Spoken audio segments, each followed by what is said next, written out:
अपने दिमाग में इसकी एक इमेज क्रिएट करो।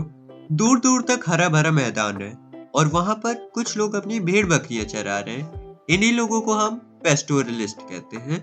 लेकिन ये पेस्टोरलिस्ट पुराने जमाने के, क्योंकि अब के टाइम के पेस्टोरलिस्ट की जिंदगी बिल्कुल अलग है।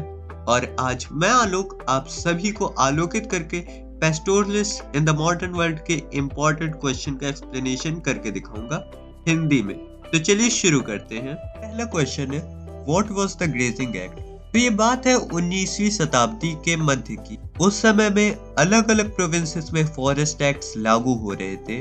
इन एक्ट्स के अंतर्गत जंगलों को 3 कैटेगरी में बांट दिया गया था, प्रोटेक्टेड फॉरेस्ट, रिजर्व फॉरेस्ट और विलेज फॉरेस्ट। जिन लकड़ियों से ज्यादा प्रॉफिट मिलता था, ऐसी लकड़ी वाले पेड़ों के फॉरेस्ट को रिजर्व फॉरेस्ट डिक्लेयर कर दिया गया था। कोई भी चरवाहा इन जंगलों में नहीं जा सकता था।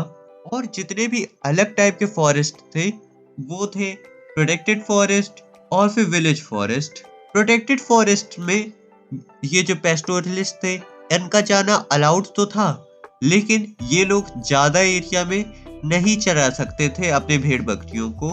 अगर ये लोग चरा भी सकते तो भी कोई फायदा नहीं था, क्योंकि इनका जो टाइम था वो बहुत ही लिमिटेड था, वो बहुत ही कम था। इन्हें ज्यादा चराने के लिए जगह भी नहीं दी जाती थी। ऐसी बहुत सारी दिक्कतें इन्हें फेस करनी पड़ी।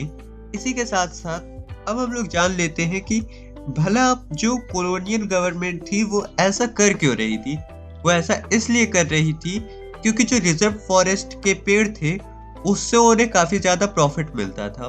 अब उन्हें उससे प्रॉफिट तो मिलता था, लेकिन जब अगर कोई चरवाहा अपनी भेड़ बकरियों के साथ में वैसे फॉरेस्ट में आता और उसकी भेड़ बकरियां जब उन छोटे छोटे जो प्लांट्स आगे चल के उगने वाले थे उन पर अपने पैरों से उन्हें रौंद देता या फिर उन्हें चबा जाता, तो फिर ऐसे टाइम पे वो पेड़ खराब हो सकते थे। वो आगे चल के कभी पेड़ बनते ही नहीं।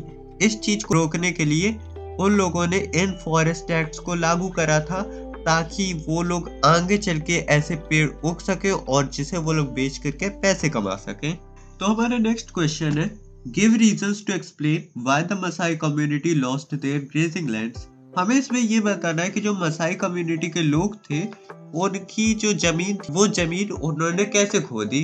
तो फिर इसके लिए मैं आपको बताता हूँ बढ़िया तरीके से। एक समय था जब मसाई लोगों के पास में बहुत बड़ी जगह थी। उत्तर केनिया से शुरू होता था और तंजानिया के उत्तर में फैलता था।